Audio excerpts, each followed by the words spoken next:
Ya, Bismillahirrahmanirrahim. Assalamualaikum warahmatullahi wabarakatuh.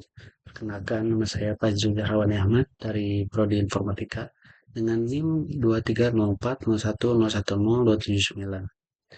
Pada kesempatan kali ini saya ingin menjelaskan mengenai konflik manajemen pada untuk memenuhi tugas UAS pada mata kuliah Estetika Humanisme.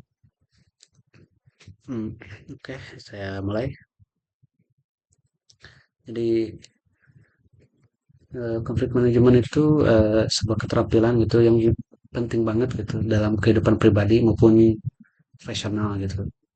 Ya dalam kehidupan kita juga seringlah mengalami konflik gitu, baik itu dari dalam dengan rekan kerja ataupun keluarga atau bahkan teman atau kerabat.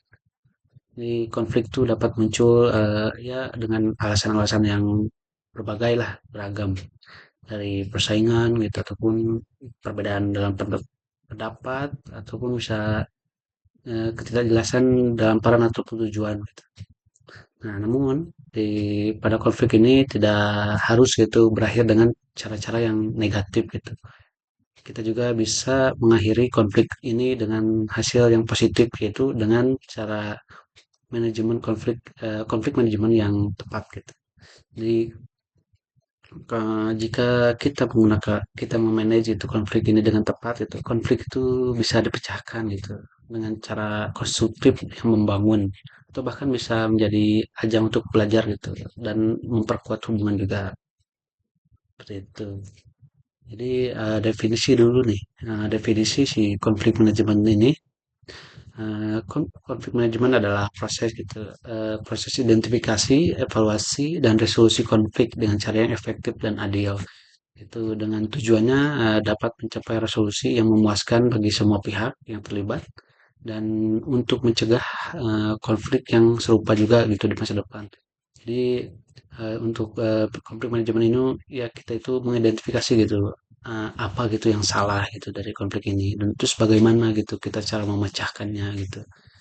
Ya, gitu. Jadi dengan kita mengalami terus nih kita mengimplementasikan istilahnya ya. Mengimplementasikan konflik manajemen ini kita juga udah siap lah istilahnya jika kita menemui konflik-konflik yang akan datang gitu di masa depan. Siapa tahu gitu mungkin kita dapat konflik yang serupa gitu namun kita ide oh gini gitu resolusinya seperti itu.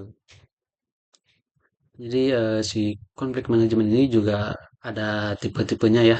Yang pertama tipe konflik internal versus eksternal gitu. Jadi yang pertama nih, konflik internal itu terjadi gitu di dalam diri sendiri nih. Ketika misal saya sendiri nih, aduh bingung nih mau memutuskan apa nih gitu yang harus dibuat itu istilahnya eh, me- tergantung ke self decision gitu. Jadi decision making gitu istilahnya ya. Jadi pada diri sendiri gitu. Jadi aduh apa yang harus diperbuat gitu istilahnya. Itu kan kita juga harus di manage itu konflik di batin kita sendiri gitu.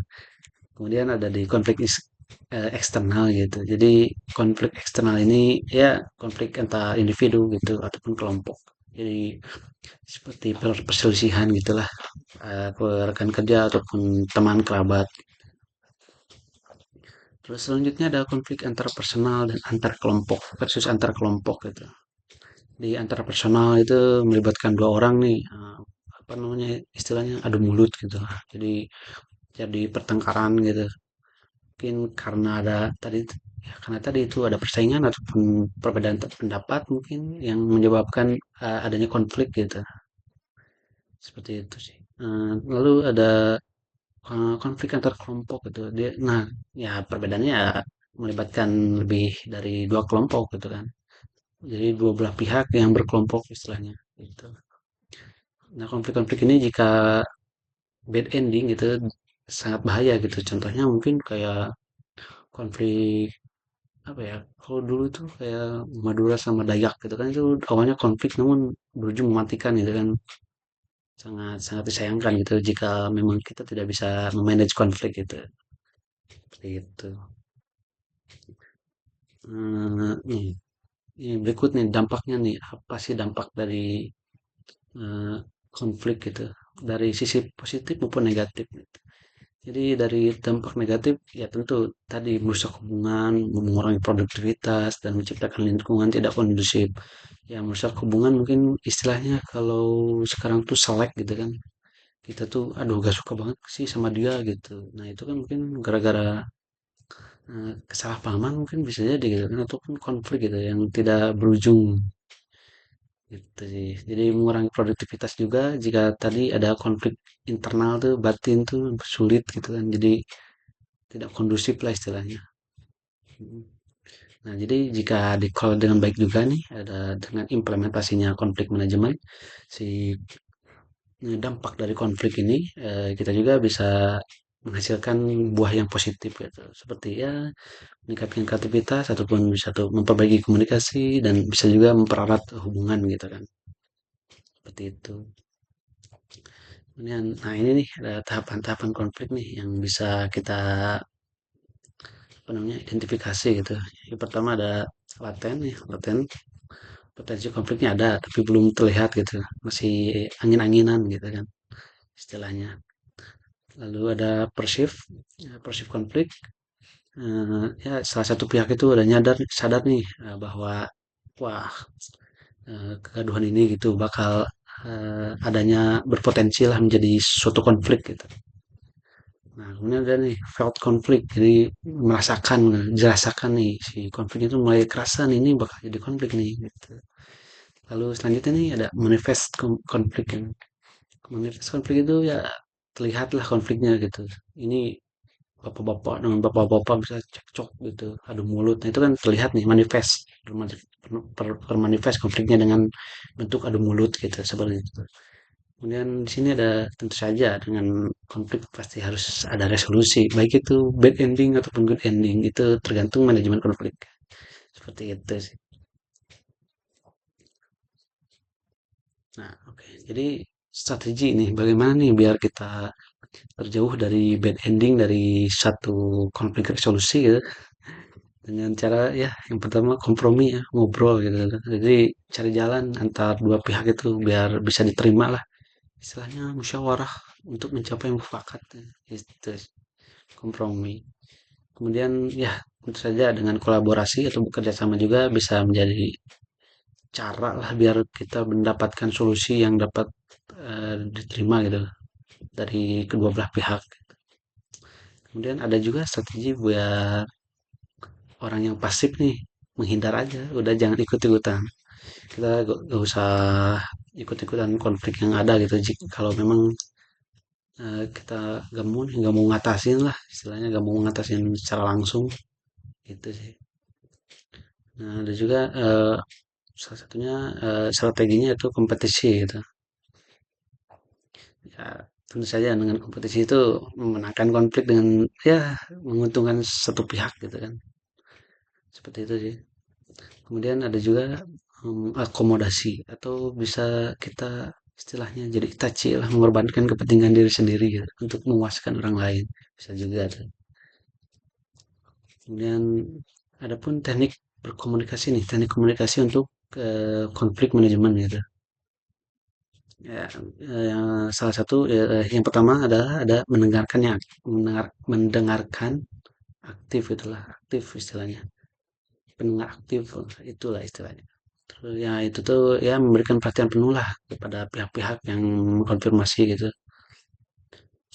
Aduh, udah lalu. Kemudian empati juga sih. Kita juga harus memahami perasaan ya, atau kondisi dari sudut pandang dua belah pihak gitu. Kemudian ada non-verbal communication, menggunakan bahasa tubuh untuk ya menunjukkan rasa hormat seperti itu. Kemudian ada assertiveness atau mengungkapkan pendapat dan kebutuhan dengan jelas dan hormat seperti itu. Nah, untuk contoh kasus mungkin terlalu ini ya, soalnya banyak ya. Mungkin kayak di satu lingkungan kerja, misal ada dua tim nih, ada dua tim project yang sama gitu. Punya contoh dari saya nih ada kerja itu ada tim, saya kan IT nih, ada tim infrastruktur IT dan tim aplikasi nih. Ada, itu kan dua tim yang berbeda tapi projectnya sama gitu. ya biar aplikasi yang jalan gitu. Nah, kedua tim itu pasti mempunyai persepsi yang berbeda gitu tentang tujuan proyek. Jadi kadang ada konflik lah istilahnya karena emang misinformation atau kurangnya komunikasi gitulah.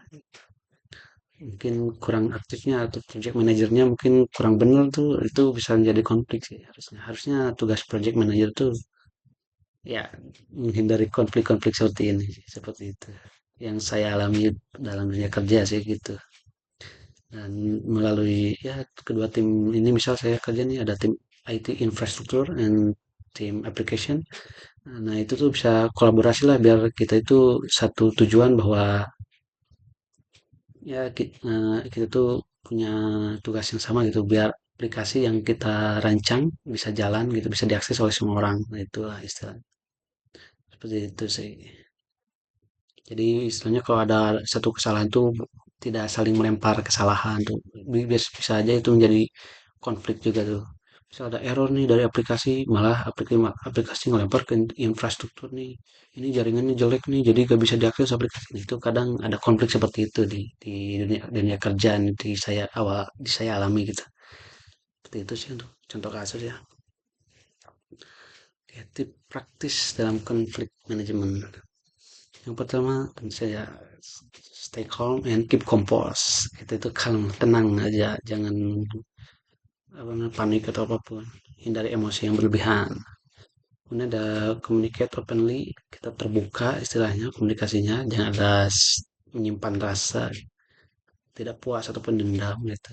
Kemudian ada seek understanding, memahami sudut pandang dari dua belah pihak gitu. Kemudian fokus on interest, not position.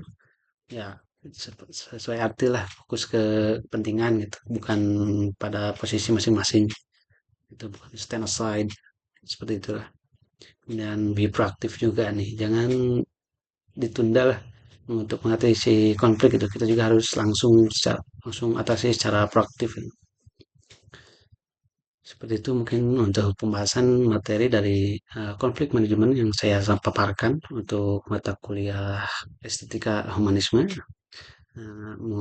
Kurang lebihnya saya mohon maaf.